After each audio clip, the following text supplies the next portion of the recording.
ওমর রাদিয়াল্লাহু তাআলা আনহুর বিবি বলল, ও খলিফাতুল মুসলিমিন ওমর, ঈদের জন্য আমাদের কিছু কিনা লাগবে না, কিন্তু বাচ্চাগুলার জন্য কিছু জামা তো কিনা প্রয়োজন। ওমর বললেন, কোথায় পাবো? আমার কাছে তো কোনো টাকা পয়সা নাই, আমার কাছে তো কোনো টাকা পয়সা নাই, কোথায় পাবো নতুন জামা? স্ত্রী বললেন, আমি আপনাকে একটা বুদ্ধি দেই, একটা পরামর্শ দেই। বলে, কি পরামর্শ? বলে, আপনি অর্থ মন্ত্রণালয়ে একটা চিঠি পাঠায় দেন, আপনাকে যেন 1 মাসের অগ্রিম বেতন এবং ভাতা দেয়া দেয়। স্ত্রীর কথা শুনে খলিফাতুল মুসলিমিন ওমর একটা চিঠি লিখলেন। চিঠি লেখার পরে বাহককে দিয়ে চিঠিটা পাঠায় দিলেন অর্থ মন্ত্রণালয়। অর্থ মন্ত্রণালয়ে যখন পাঠালেন, আবু উবাইদা ইবনে জাররাহ রাদিয়াল্লাহু তাআলা আনহু ছিলেন অর্থ মন্ত্রণালয়ের প্রধান, দায়িত্বে ছিলেন। এই চিঠি যখন তার হাতে পৌঁছালেন, অর্থ মন্ত্রণালয়ের দায়িত্ব থাকা আবু উবাইদা ইবনে জাররাহ রাদিয়াল্লাহু তাআলা আনহু যখন চিঠিটা হাতে নিলেন, চিঠিটা দেখে কান্নার আওয়াজ, চোখের পানি ছেড়ে দিলেন, চোখের পানি ছেড়ে দিলেন, হাউমাউ করে কাঁদতে লাগলেন। তারপরে চিঠির অপর পৃষ্ঠায় আবু উবাইদা ইবনে জাররাহ রাদিয়াল্লাহু তাআলা আনহু তিনিও আবার লিখে দিলেন, অর্ধ পৃথিবীর শাসক ওমর, আপনি লিখেছেন চিঠি ভালো কথা, আপনাকে অগ্রিম 1 মাসের টাকা দেওয়ার জন্য, বেতন ভাতা দেওয়ার জন্য আমি দিতে রাজি, যদি আপনি বলতে পারেন আগামী মাস আপনি দুনিয়ায় থাকবেন কিনা। যদি আপনি বলতে পারেন যে এই মদিনার মানুষ, অর্ধ পৃথিবীর মানুষ আপনাকে আগামীকাল রাখবে কিনা, না আপনি জোহরের আগেই ভেগে যাওয়া লাগে। যদি আপনি বলতে পারেন যে আগামী মাসে আপনি দুনিয়ায় থাকবেন, যদি আপনি বলতে পারেন সারা জীবন জনগণ আপনাকে চায়, তাহলে 1 মাসের কেন, যত মাস চান আমি তত মাসের বেতন ভাতা আপনাকে পাঠায় দেব। যত মাস চান, জনগণ আপনাকে চাইবে কিনা, আপনাকে আগামী মাস আপনি দুনিয়ায় বাঁচবেন কিনা, যদি আপনি বলতে পারেন 1 মাসের কেন, না আপনি জোহরের আগেই বেগে যাওয়া লাগে, আপনাকে অনেক মাসের বেতন আমি দিয়ে দেব। এই চিঠি যখন পাঠালেন ওমর রাদিয়াল্লাহু তাআলা আনহুর কাছে, যখন চিঠি পাঠালেন, ওমর রাদিয়াল্লাহু তাআলা আনহু চিঠি দেখে হাউমাউ করে কান্না করে দিতে লাগলেন। কান্না করলেন আর আল্লাহর কাছে হাত বাড়ায় বললেন, রব্বুল আলামিন, আমার আবু উবাইদা আমার চোখ খুলে দিয়েছে, আমার আবু উবাইদা আমার জ্ঞানটাকে খুলে দিয়েছে। আল্লাহ, তুমি আমার আবু উবাইদাকে কবুল করে নাও। আল্লাহু আকবার বলেন। কি কষ্ট গেছে। আজ আমরা নিজেদের জন্য কত জামা, কত পায়জামা, কত শার্ট টি শার্ট কিনি, কিন্তু আমার বাড়ির পাশে একজন অসহায় মানুষ, তাকে একটা আমি জামাও কিনে দিতে চাই না। ঠিক কিনা বলেন? আলহামদুলিল্লাহ, আল্লাহ শুকর, আল্লাহ রাব্বুল আলামিন আমাদেরকে রমজানে আরেকটি জুমায় পাওয়ার তৌফিক দিয়েছেন। আল্লাহর দরবারে শুকরিয়া আদায় করে পড়ি সকল আলহামদুলিল্লাহ। লক্ষ কোটি দুরূদ ও সালাম এই মহান স্রষ্টার প্রতি, যিনি আমাদেরকে রমজান মাসের শেষ জুমায় মসজিদে আসার, বসার, কিছু কথা শোনার তৌফিক দিয়েছেন। এজন্য মনিবের শুকরিয়া আরেকবার আদায় করে সমস্যার সকলে বলি আলহামদুলিল্লাহ। অগণিত দুরূদ ও সালাম রাসূল করিম সাল্লাল্লাহু আলাইহি সাল্লামের উপর আল্লাহ তাআলা যেন কবুল করেন, সকলে বলি আমিন। আমরা রমজানের আরেকটি জুমা পেলাম, আপনারা খুশি না বেজার? রমজান 30টা হচ্ছে, এতেও আপনারা খুশি না বেজার? আলহামদুলিল্লাহ। আল্লাহর দরবারে আমরা শুকরিয়া আদায় করেছি যে আমরা তো ধরেই নিয়েছি হয়তো 29 যেতে পারে। আল্লাহ তাআলা আরেকটি রোজা রাখার আমাদেরকে তৌফিক দিয়েছেন। এজন্য আরেকবার আল্লাহর শুকর আদায় করে পড়ি আলহামদুলিল্লাহ। সম্মানিত মুসলিম ইকরাম, আজকে আমরা 2টি দিক আলোচনা করব। একটি হলো সদকাতুল ফিতর, আরেকটি হলো সমকালীন বর্তমান অবস্থা। সম্মানিত মুসলিম ইকরাম, ফিতরা শব্দের অর্থ সকালের খাদ্য, যা দ্বারা রোজাদার রোজা ভঙ্গ করে। সদকাতুল ফিতর, যাকাতুল ফিতর, ঈদুল ফিতর উপলক্ষে গরিব দুঃখী মানুষের মাঝে রোজাদারদের বিতরণ করা দান সদকা। সদকাতুল ফিতরের হুকুম, যাকাতুল ফিতর, সদকাতুল ফিতর আদায় করা কি ওয়াজিব, আদায় করা কি ওয়াজিব। রাসূল সাল্লাল্লাহু আলাইহি সাল্লাম মুসলমানদেরকে সদকাতুল ফিতর আদায় করার নির্দেশ দিয়েছেন। আল্লাহ রসুলের নির্দেশ মানা কি ফরজ, আল্লাহ রসুল সাল্লাল্লাহু আলাইহি সাল্লামের নির্দেশ মানা কি ফরজ। সাদকাতুল ফিতর আমরা যারা রোজা রয়েছি, যারা মুসলমান, আমাদেরকে আদায় করতে হবে। কেন আদায় করবেন? এই রমজানের রোজা রাখা অবস্থায়ও আমাদের অনেক ফাহেসা কথাবার্তা হয়েছে, হয় নাই? হয়েছে। অনেক নিজের অজান্তে আমাদের গুনাহ হয়েছে। এগুলোর কাপ্পারা স্বরূপ হলো সদকাতুল ফিতর। সদকাতুল ফিতর, কারণ রসুলের নির্দেশ মানা আমাদের জন্য ফরজ। আল্লাহর হাবিব সাল্লাল্লাহু আলাইহি সাল্লাম সম্পর্কে আল্লাহ তাআলা কুরআনুল কারীম বলেছেন, ওমা আতাকুমুর রাসূলু ফাখুযু ওমা নাহাকুম আনহু ফান্তাহু ওয়াত্তাকুল্লাহা ইন্নাল্লাহা শাদীদুল ইকাব। আল্লাহ রসুল সাল্লাল্লাহু আলাইহি সাল্লাম সম্পর্কে আল্লাহই বলেছেন, যার রসুল তোমাদেরকে যা দেন তা তোমরা গ্রহণ করো, যা থেকে নিষেধ করেন তা থেকে তোমরা বিরত থাকো। অর্থাৎ রসুল আমাদেরকে যা দেন, যেমন সদকাতুল ফিতর আদায় করার জন্য বলেছেন কে? রসুল সাল্লাল্লাহু আলাইহি সাল্লাম। বলেছেন কে? রসুল সাল্লাল্লাহু আলাইহি সাল্লাম। এই নির্দেশ পালন করা আমাদের জন্য ফরজ। আর যেটা আল্লাহ রসুল নিষেধ করেছেন এটা বর্জন করা আমাদের জন্য ফরজ। এজন্য আমাদেরকে রসুলকে অনুসরণ, রসুলকে অনুগত করতে হবে। ওয়াত্তাকুল্লাহ, যদি আল্লাহ রসুলের এই নির্দেশগুলো না মানি, আল্লাহকে ভয় করা লাগবে। ইন্নাল্লাহা শাদীদুল ইকাব, নিশ্চয়ই আল্লাহ তাআলা শাস্তি দানে অনেক কঠোর। শাস্তি দান আল্লাহ কি? অনেক কঠোর। অন্য আয়াতে আল্লাহ আবার বলেন, মান ইউতিউর রাসূল ফাকাদ আতা আল্লাহ। আমরা তো আল্লাহকে পেতে চাই, সবাই আল্লাহকে পেতে চাই না? আল্লাহ তাআলা এই জায়গায় বলেছেন আমার অনুগত্য করা লাগবে না, আমার রসুলের অনুগত্য করাই মানে হলো আমার অনুগত্য করা। তাহলে আল্লাহ রসুলের অনুগত্য করাই মানে কার অনুগত্য করা? আল্লাহর অনুগত্য করা। তাহলে আমাদেরকে আল্লাহর হাবিব সাল্লাল্লাহু আলাইহি সাল্লাম এই সাদকাতুল ফিতর দেওয়ার জন্য নির্দেশ দিয়েছেন।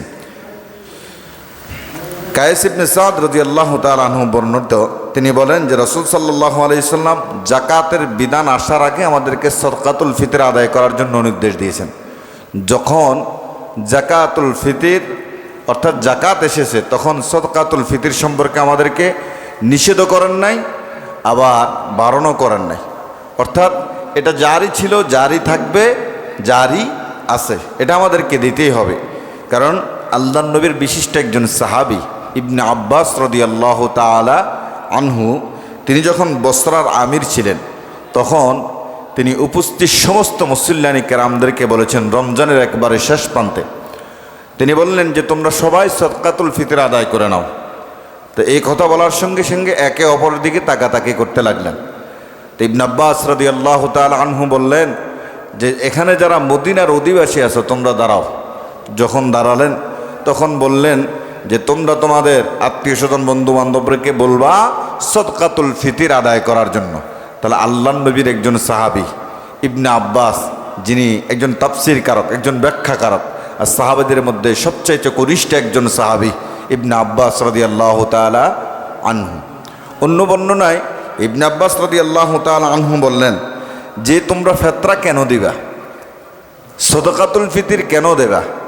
এটার ব্যাখ্যায় তিনি বলেছেন যে মানুষ রোজা রাখা অবস্থায় অনেক সময় তার ফাহেসা কথাবার্তা হয়ে যায়, নিজের অজান্তে গুনাহ হয়ে যায়। এই গুনাহের কাপ্পারা স্বরূপ হলো সদকাতুল ফিতর। গুনাহের কাপ্পারা স্বরূপ কি? সদকাতুল ফিতর। সদকাতুল ফিতর কাকে দেবেন? গরিব, দুস্থ, অসহায় মানুষদেরকে সদকাতুল ফিতর দেবেন। গতকাল আমাকে একজন বলল যে হুজুর, আমাদের বাড়ির একজন ঘুরে ঘুরে সদকাতুল ফিতর কালেকশন করে নেয়, নিয়ে আসাইরা এগুলো যখন অনেক টাকা হয় 10-20 হাজার টাকা কালেকশন করলে এই টাকা উনি সুদে লাগায়। নাউজুবিল্লাহ বলবেন না? এত জঘন্য মানুষও আমাদের সমাজে বাস করে যে যাকাতের টাকা, সদকাতুল ফিতরের টাকা কালেকশন করে নিয়ে সুদে লাগায়। নাউজুবিল্লাহ বলবেন না? আল্লাহ হেফাজত করুক, আমিন বলেন। অসহায়, দুস্থ, গরিব মানুষকে যারা খেতে পায় না, একেবারে অসহায়, তাদেরকে এই সদকাতুল ফিতর দেবেন। আর সদকাতুল ফিতর কখন দেবেন? ঈদগাহ মাঠে যাওয়ার আগেই সদকাতুল ফিতর আদায় করে নেবেন। যদি কেউ ঈদগাহ মাঠে যাওয়ার আগে, ঈদের নামাজের আগে, ঈদের সলাতের আগে যদি কেউ সদকাতুল ফিতর আদায় না করে, যদি কেউ সদকাতুল ফিতর ঈদের নামাজের পরে আদায় করে, তার আদায় হবে, কিন্তু ওই যে সদকাতুল ফিতর রমজানে দেওয়ার যে সওয়াবটা, এই সওয়াব থেকে সে মাহরুম হয়ে যাবে। এটা সাধারণ দান হিসাবে গৃহীত হবে। কারণ রমজানে দান করলে আমরা শুরু থেকেই বলে আসছি, 1 টাকা দান করলে কত টাকা সওয়াব? 70 থেকে 700 গুণ সওয়াব। 70 থেকে 700 গুণ সওয়াব এই সদকাতুল ফিতর যদি রমজানে আদায় করতে পারেন। আল্লাহর নবীর সাহাবী জান্নাতের সার্টিফিকেট প্রাপ্ত উসমান রাদিয়াল্লাহু তাআলা আনহু, উসমান রাদিয়াল্লাহু তাআলা আনহু তিনি ওমর আবু বকর রাদিয়াল্লাহু তাআলা আনহুর আমলে মদিনায় যখন দুর্ভিক্ষ চলছে, মদিনায় যখন দুর্ভিক্ষ চলমান, মানুষ খাবার পাচ্ছে না কোথাও, এমন একটি সময় তিনি বিশাল খাবারের একটা চালান নিয়ে আসছেন মদিনায়। তো আনার পরে আবার মদিনার কিছু ব্যবসায়ী ওনার কাছে আসছে, এসে বললেন, ওসমান, আপনার কাছ থেকে এই সম্পদগুলো আমরা 50% লাভে ক্রয় করে নিতে চাই। কত পার্সেন্ট লাভে? 50% লাভে ক্রয় করে নিতে চাই। তো ওসমান রাদিয়াল্লাহু তাআলা আনহু বললেন, মদিনার ব্যবসায়ীরা শুনে নাও, এই খাবারগুলো সম্পদগুলো তোমরা এসেছো 50% লাভে আমার কাছ থেকে ক্রয় করে নেওয়ার জন্য, আমাকে তোমরা 50% লাভ দেবা। বলে আপনার কাছ থেকে 50% লাভে খাবারগুলো নিয়ে আবার আমরা মদিনার যারা অসহায় গরিব দুঃখী মানুষ রয়েছে তাদের মাঝে বিলীন করে দেব, বিলায় দেব। উসমান রাদিয়াল্লাহু তাআলা আনহু বললেন, মদিনার মানুষ শুনে নাও, তোমরা এখানে আসার আগে আমার একজনের সাথে চুক্তি হয়ে গেছে, তিনি আমাকে 50% দেবে না, বরং তিনি আমাকে 700% লাভ দেবে। কত পার্সেন্ট? তো 50% বেশি না 700% বেশি? মদিনার ব্যবসায়িকরা বলল, উসমান, আমরাই তো আপনার কাছে প্রথম আসলাম, এর আগে কেউ আসে নাই, আমাদের জানা নাই, মনে হয় না কেউ আসছে আমাদের আগে। বলে তোমরা আসার আগে একজনের সাথে আমার চুক্তি হয়ে গেছে, তিনি হচ্ছেন আমার এবং তোমাদের মালিক, আমাদের রব, আমাদের আল্লাহ। তাহলে রমজানে দান করবেন সদকাতুল ফিতর। আজকের দিন আছে, আজকের দিন যাওয়ার পরে রমজান শেষ। রমজানে যখন দান করবেন 1 টাকায় 700 গুণ সওয়াব আল্লাহ রাব্বুল আলামিন আমলনামায় দেবেন। এটা হচ্ছে গরিবদের হক, অসহায় মানুষের হক। কারণ আল্লাহ রাসূল সাল্লাল্লাহু আলাইহি সাল্লাম বলেন, উবুদুর রহমান ওয়া তুইমুত তুআম ওয়া আফশুস সালাম তাদখুলুল জান্নাতা বিসসালাম। আল্লাহ নবী সাল্লাল্লাহু আলাইহি সাল্লাম বলেন, ইবাদত করব কার? আল্লাহ নবী বললেন, দুনিয়ার মানুষ ইবাদত করবে আল্লাহর এবং একে অপরকে খাওয়াবে, সালাম বিনিময় করবে। আশা করা যায় ইনাক আমলগুলোর কারণে আল্লাহ তাআলা তাদখুলুল জান্নাতা বিসসালাম, শান্তির সাথে তোমাদেরকে আল্লাহ রাব্বুল আলামিন জান্নাত দান করবে। 1 নম্বর বলেছেন ইবাদত হবে আল্লাহর। 2 নম্বর হলো সালাম একে অপরের মধ্যে প্রসার করো। আজ আমার সমাজ থেকে এমনভাবে সালাম উঠে গেছে, একে অপরকে দেখলে আমরা সালামও দিতে চাই না। মুরব্বীদের যে একটা কদর, সম্মান, ইজ্জত, সেটাও যুবকদের কাছ থেকে পেতে চাই না। আমি যুবকদেরকে বলবো, যেই মুরব্বী দেখলে তুমি সালাম দাও না, পাশ কাটিয়ে যাও। এমন একটা সময় তোমাদেরও আসবে, এই কাতারে তোমরাও আসবা, তখন যুবকরা সালাম তো দূরের কথা, তোমাদেরকে দেখলে কথাও বলতে চাইবে না, ঠিক কিনা? সম্মানও দিতে চাইবে না। আজকে যেই মুরব্বীগুলোকে তুমি অ্যাবাউট করে চলো, সালাম দাও না, ভালো বন্ধু জিজ্ঞেস করো না, তাদের কি সম্মান দাও না, ইজ্জত দাও না, এমন একটি সময় আসবে তোমাদেরকেও, তোমাদের নেক্সট জেনারেশন তারা সম্মান। সদকাতুল ফিতর গরিবদের হক, অসহায় মানুষের হক। এটা গরিব মানুষকে দিয়ে দিবেন।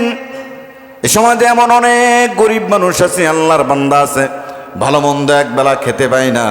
আর আমরা যারা সচ্ছবান লোক আছি, মধ্যবিত্ত আছি, দিন একবেলা হলেও ভালো খাওয়ার চেষ্টা করি, সপ্তাহে একবার হলেও ভালো খাওয়ার চেষ্টা করি, ঠিক কিনা? ঈদের দিন মার্কেট করে ফেলেছে অনেকেই, 3000 5000 দিয়ে পাঞ্জাবি কিনেছেন, কাপড় কিনেছেন, অনেকে অনেক কিছু কিনে ফেলেছেন ঈদের দিনে গায়ে দেওয়ার জন্য। কিন্তু তাকায় দেখেন, আপনার পাশের গরিব মানুষটা আজ পর্যন্ত একটা জামাও কিনতে পারে নাই, ঈদের দিন খাওয়ার জন্য 1 প্যাকেট সেমাও কিনতে পারে না। এমন আছে না নাই? আছে না নাই? ঈদের দিন আপনার ঘরে পোলাওয়ের গ্রান, রুস্টের গ্রান, কিন্তু পাশের বাড়ি কোনো খাবার রান্না নাই, ওই অসহায় বাবার সন্তান খাবারের জন্য কান্না করে, একটা জামার জন্য কান্না করে, একটা টুপির জন্য, একটা প্যান্টের জন্য, এক জোড়া জুতার জন্য কান্না করে। কিন্তু আপনি টাকার অভাব নাই, আল্লাহ সম্পদের মালিক বানাইছে। এই সম্পদ কয় দিনের, আজকে আছে কালকে নাই। এই জন্য কবি বলেছেন, সকালবেলার ধনীরে তুই ফকির সন্ধ্যাবেলা। যতক্ষণ অর্থ আছে, সম্পদ আছে, আল্লাহর রাস্তায় ব্যয় করেন, আল্লাহর রাস্তায় ব্যয় করেন। এক আল্লাহর বান্দা বলল, প্রত্যেক মাসে আল্লাহ চাই তো আমি 1 লক্ষ টাকা ইনকাম করি, মাস শেষে আমি ঘুরে ঘুরে দেখি এমন কোনো মানুষ আছে কিনা যে খাবার পায় না, অসহায়। আমি তাকে একটা দোকানের মধ্যে নিয়ে এসে যা খেতে মন চায় আমি তা খাওয়াই। আমার মাসের বেতন থেকে একটা অংশ আমি গরিব অসহায় মানুষের জন্য রেখে দিয়েছি।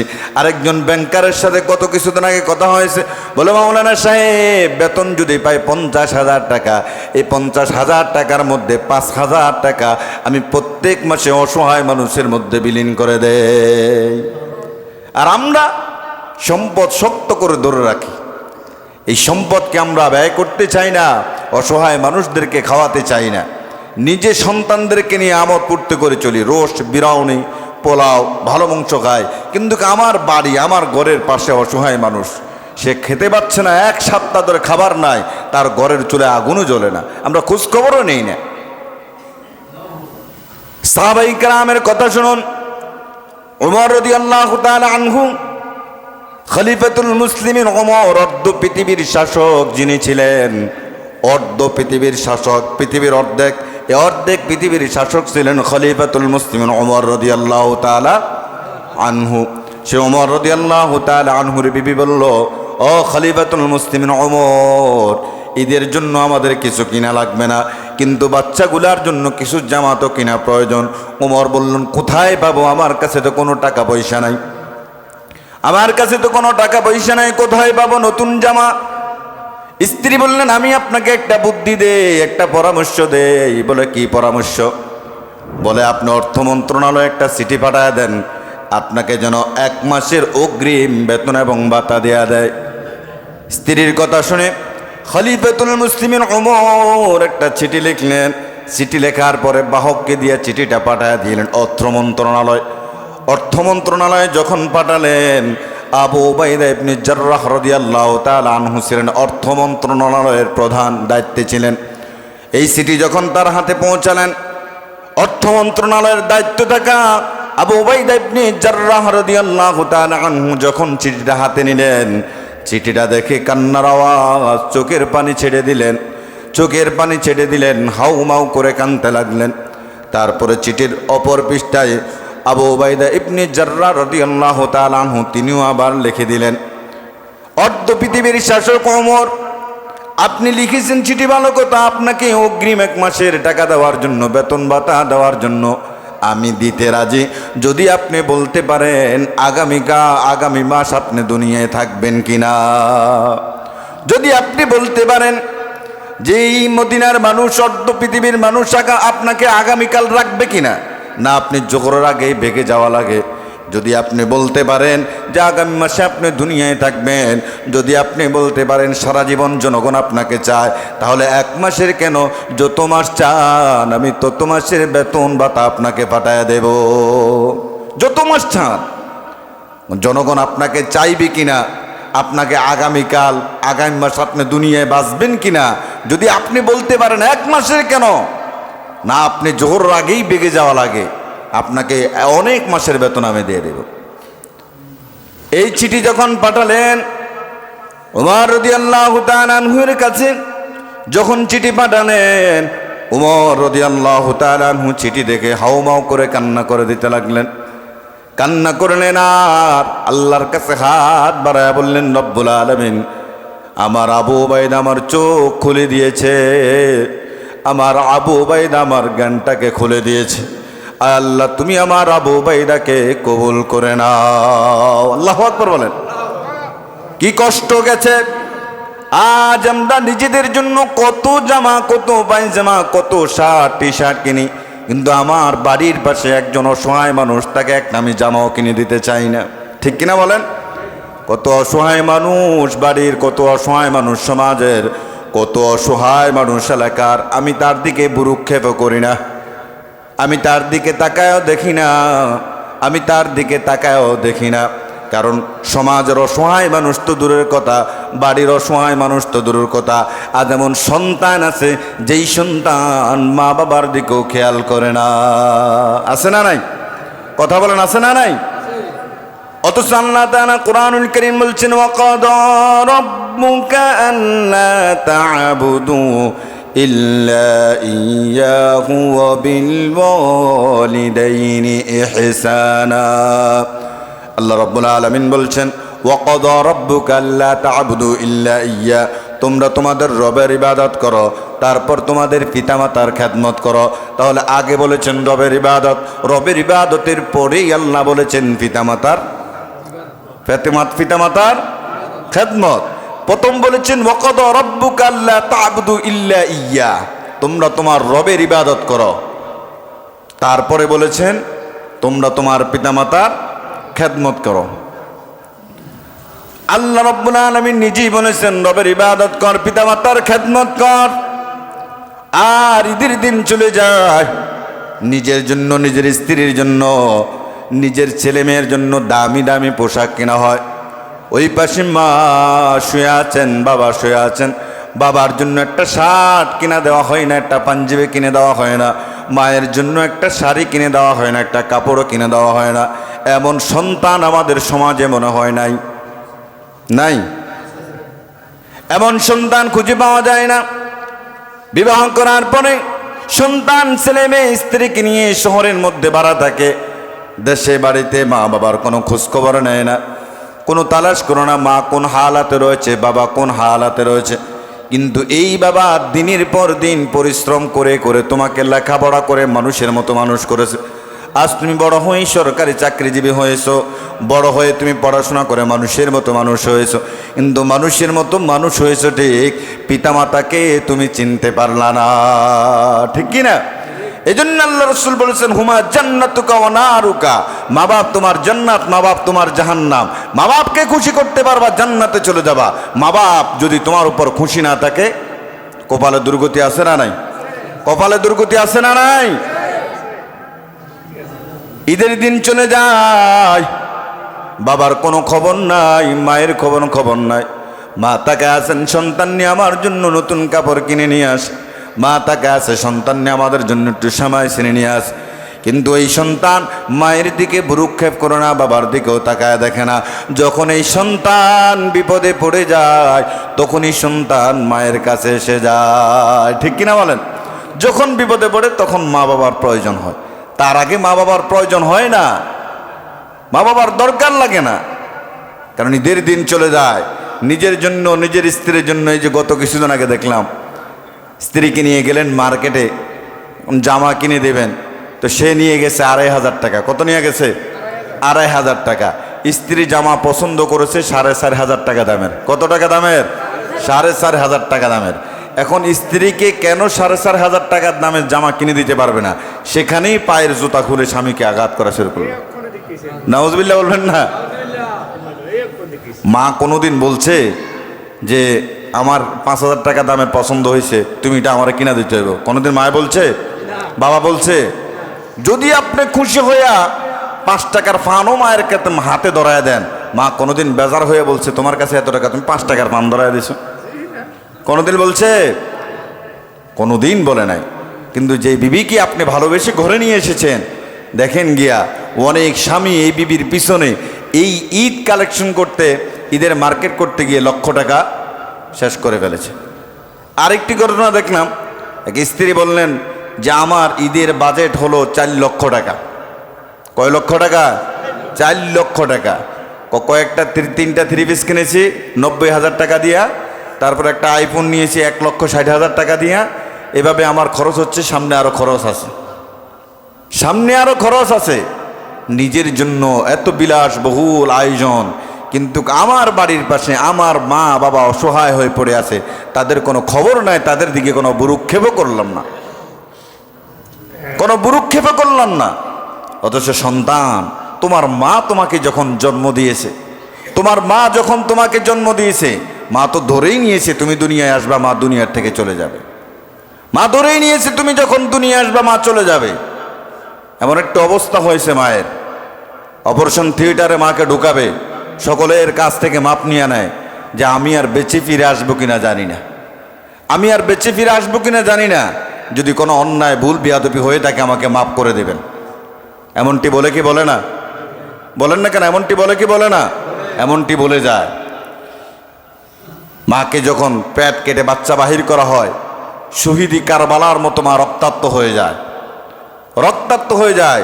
সন্তানটাকে যখন মায়ের কোলে দেওয়া হয়, সব দুঃখ কষ্ট ভুলে সন্তানের দিকে চেয়ে চোখের পানি ছেড়ে দেয়। সুবহানাল্লাহ বলেন না? অথচ সন্তান, তুমি এই মাকে ভুলে যাও, নিজের জন্য, নিজের স্ত্রীর জন্য 30-40 হাজার টাকা দামে 3 পিস কেনো, মায়ের জন্য একটা কাপড় তুমি কিনতে পারো না। তোমার জন্য কুলাঙ্গার পোলা, তোমার জন্য এই তোমার খেদমত করে মায়ের কোনো লাভ হয় নাই, কোনো পয়দা হয় নাই। সব কষ্ট মায়ের বিপলে যাচ্ছে। বউকে দেওয়ার আগে, সন্তানকে দেওয়ার আগে আমার ভাষ্য মতে আগে মাকে একটা দামি কাপড় উপহার দেওয়া প্রয়োজন। মা তো চাইবে না, মা কি চাইবে? এই যে ঈদ সিজন গেছে, আপনারা বলেন এখানে যারা সন্তানরা রয়েছেন, আপনাদের কোনো মা বলছে যে সন্তান এবার ঈদে কিন্তু আমাকে 40 হাজার টাকা দামের একটা শাড়ি কিনে দেওয়া লাগবে? কোনো মা বলছে? বলেন না কেন? কোনো মা বলছে? কোনো বাবা বলছে যে আমাকে কিন্তু 3000-5000 টাকা দামের মধ্যে একটা পাঞ্জাবি কিনে দেওয়া লাগবে? বলছে? বলে না। অথচ তোমার সন্তান, তোমার স্ত্রী, তোমার বিবি বলছে এই মাসে কিন্তু আমার বাজেট অনেক, এ মাসে আমি 20-30 হাজার টাকার মার্কেট করব।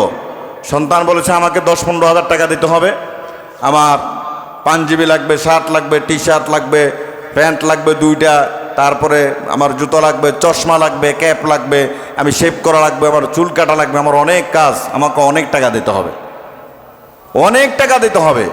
তাহলে তোমার স্ত্রী তোমার কাছে দাবি রাখে, তোমার সন্তান তোমার কাছে দাবি রাখে, তোমার মেয়ে তোমার কাছে দাবি রাখে, তোমার মায় কি তোমার কাছে পাও না? তোমার মা কি তোমার কাছে পায় না? অথচ মায়ের খবর নাই, বাবার খবর নাই, বউ, সন্তান, মেয়ে এগুলো নিয়ে মার্কেটে দিনের পর দিন ঘুরতেছে, কেনাকাটা করতেছে। মা যদি বদদুয়া করে জীবনে কখনো সফল হওয়া যাবে? এই পৃথিবীতে যারাই সফল হয়েছে দেখবেন তাদের পিছনে মা বাবার এবং মুরব্বীদের দোয়া আছে। মা বাবার এবং মুরব্বীদের দোয়া আছে। পৃথিবীতে যারা সফল তাদেরকে জিজ্ঞাসা করবেন যে আপনি কিভাবে সফল হলেন, এত অর্থের মালিক আর এত সম্মান, এত মর্যাদা সমাজে, দেখবেন বলবে আমার পিছনে আমার মায়ের দোয়া, আমার পিছনে আমার বাবার দোয়া, আমার মুরব্বীদের দোয়ার কারণে আজকে আল্লাহ তাআলা এই জায়গায় আমাকে নিয়ে আসছে। কথা বলেন ঠিক কিনা? মরা আমাদের সবাই লাগবে, একদিন আমরা সবাই দুনিয়ার থেকে চলে যেতে হবে। এই দুনিয়াতে আমরা কেউ থাকার জন্য আসি নাই। থাকার জন্য আসছি? থাকার জন্য কেউ আসে নাই। সময় যখন হয়ে যাবে আমরা সবাই কবরে চলে যেতে হবে, কেউ আর 1 সেকেন্ড এই দুনিয়াতে থাকতে পারবো না। একটাবার চিন্তা করেন যে আল্লাহ দুনিয়াতে পাঠালেন, আবার নিয়ে যাবেন, তাহলে মধ্যখানের এই সময়টা আল্লাহ কেন দিলেন? দুনিয়ায় পাঠালেন, আবার নিয়ে যাবেন, কিন্তু মাঝখানের এই সময়টা কেন? এই সময়টা হলো তুমি দুনিয়ায় কিভাবে চলতেছো, আল্লাহর হুকুম হাকামগুলো মানতেছো কিনা, পিতামাতার খেদমত করতেছো কিনা, 5 ওয়াক্ত নামাজ আল্লাহ দিয়েছে পড়তেছো কিনা, রমজানের রোজা আল্লাহ দিয়েছে এ রোজা রাখছো কিনা। এগুলোর হিসাব আল্লাহ কি নিবে না? বলেন নিবে না? এগুলোর হিসাব আল্লাহ তাআলা নেবেন। সম্পদ কোন পথে অর্জন করেছো, কোন পথে ব্যয় করতেছো, আল্লাহ তাআলা জিজ্ঞাসা করবেন যে আমি আল্লাহ তোমাকে অঢাল সম্পদের মালিক বানালাম, সম্পদ দিলাম, কিন্তু এই সম্পদগুলো কোন পথে ব্যয় করেছো? আমাদের কবরে যাওয়াই লাগবে। মার রব্বুকুম মা দীনুকুম মান হাযার রাজুল, 3টি প্রশ্নের উত্তর দেওয়াই লাগবে। এই 3টি প্রশ্নের উত্তর দেওয়া ছাড়া 1 কদম সামনে আগানো যাবে,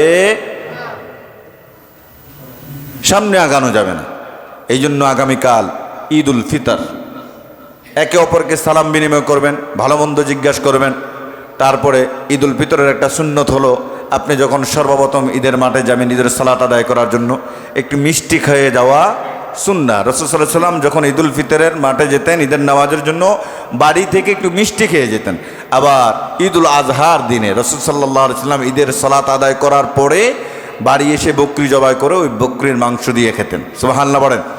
তাই আমরাও পরিচ্ছন্ন সুন্দর জামা পরিধান করে, আমরা তো শুধু ঈদের দিনেই সুন্দর জামা পরিধান করি। এই যে আজকে একটা জুমার দিন, গরিবের জন্য রাসূলুল্লাহ সাল্লাল্লাহু আলাইহি ওয়াসাল্লাম এটাকে কিসের তুলনা করেছেন? হজের তুলনা। যে অধিকাংশ যুবক ভাইয়েরা আপনারা হাফ শার্ট পরে এসেছেন, হাফ গঞ্জি পরে এসেছেন, অনেক মুরব্বীরা পুরাতন একটা জামা পরে এসেছেন। কিন্তু আজকে জুমার দিন আল্লাহর সামনে আমরা দাঁড়াবো, আল্লাহর মেহমান হয়ে আল্লাহর সামনে দাঁড়াবো, একটু কি পরিপাটি হয়ে যাওয়া না? পরিপাটি হয়ে যাওয়া যায় না? আমরা যখন কোথাও বেড়াতে যাই, ঘুরতে যাই, বেয়ার বাড়িতে যাই, বেয়ানের বাড়িতে যাই, তখন একবার নতুন যেই জামাটা কিনে এনেছি, ভাঁজ করে রেখেছি, এই জামাটা পরে একবার সেন্ট আতর লাগায় যায়। কিন্তু জুমার দিন মসজিদে আসবো, আল্লাহর সামনে দাঁড়াবো, একটু পরিপাটি হয়ে আমরা আসতে চাই না। যে যেভাবে পারি সেভাবেই চলে আসি। কত আল্লাহর বান্দা যুবক ভাইয়েরা টি শার্ট পরে চলে আসছে, হাফ হাতা।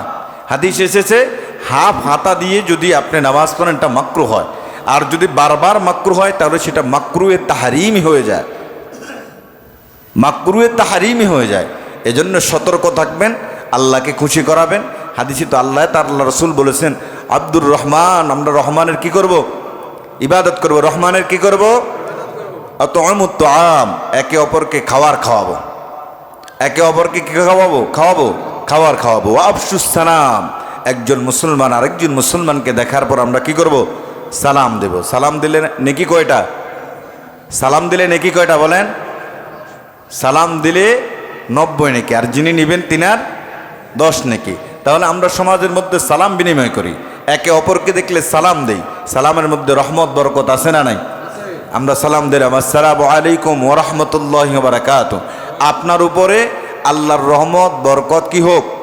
বর্ষিত হোক। তো আপনিও তার জন্য ফিরে দোয়া করে দিলেন, ওয়া আলাইকুম আসসালাম ওয়া রাহমাতুল্লাহি ওয়া বারাকাতুহু, তোমার উপরও আল্লাহর শান্তি রহমত বরকত কি হোক? বর্ষিত হোক। কি একটা সালামের আদান প্রদান, কত সুন্দর বাক্যগুলো, কি সুন্দর বাক্যগুলো, যে তোমার উপর আল্লাহর শান্তি রহমত বরকত, এর চেয়ে দামিকতা আর আছে? বলেন ভাই, এর চেয়ে দামিকতা আর আছে? যে তোমার প্রতি আল্লাহর শান্তি রহমত বরকত কি হোক? বর্ষিত হোক। কিন্তু আজকে আমরা সমাজ থেকে সালামগুলো আস্তে আস্তে বিলীন হয়ে যাচ্ছে। আগে যুবকরা মুরব্বীদেরকে দেখলে এক পাশ দিয়ে যেতেন, বেয়াদবিনী হয়ে যায়, বেয়াদবিনী হয়ে যায়, সালাম দিতেন। আর এখনকার যুবক মুরব্বীদেরকে দেখলে আসমানের দিকে তাকায় সিগারেট টানে। আছে না নাই? আছে না নাই? আল্লাহর কসম করে বলে, মিম্বরে বসে বলি, যে যুবকগুলো মুরব্বীদেরকে দেখলে সম্মান দাও না, ইজ্জত দাও না, বিড়ি সিগারেট এভাবে টানো, তোমরাও আশায় থাকো তোমাদের নেক্সট জেনারেশন তোমাদেরকে দেখলে কি করে। তোমরাও আশায় থাকো তোমাদের নেক্সট জেনারেশন তোমাদেরকে দেখলে কোন হালাত করে। আল্লাহ তাআলা আমাদেরকে মুরব্বীদেরকে সম্মান দেওয়ার তৌফিক দান করে, সকলে বলে আমিন। যে সমাজে মুরব্বী নাই, এই সমাজে কোনো শৃঙ্খলাও, কথা বলেন, আছে? যে সমাজে মুরব্বী নাই ওই সমাজে কোনো শৃঙ্খলা নাই, যে সমাজে মুরব্বীরা আছে ওই সমাজে শৃঙ্খলাও আছে। মুরব্বীরা যে একটা কাজ সুন্দরভাবে গুছায়া করতে পারবে, যুবকরা সেটা পারবে না। কারণ যুবকদের হচ্ছে মাথা গরম, রক্ত গরম। তারা বলবে আগে মায়ের বদলা মার, ল যেটা আছে সব লয়ে বাইর হ। কিন্তু মুরব্বীরা বলবে রাখ, ধৈর্য ধর, আমরা দেখতেছি। তখন তারা একটা বসে একটা সুন্দর করে সমাধান করে দেয়। এই জন্য বলি যে এই সমাজে মুরব্বী নাই, এই সমাজে শান্তিও নাই। মুরব্বীদেরকে সম্মান করবা, আল্লাহ তোমাদের সম্মান ইজ্জত বাড়ায় দেবে। আল্লাহ তাআলা আমাদেরকে মুরব্বীদের সম্মান করার তৌফিক দান করুক, সকলে পড়ে আমিন। আর সাদকাতুল ফিতর যথাসময়ে দিয়ে দেওয়ার চেষ্টা করবেন। আল্লাহ তাআলা যেন এই সাদকাতুল ফিতরের উসিলায় আমাদের সকলের এই রমজানে নিজের অজান্তে যত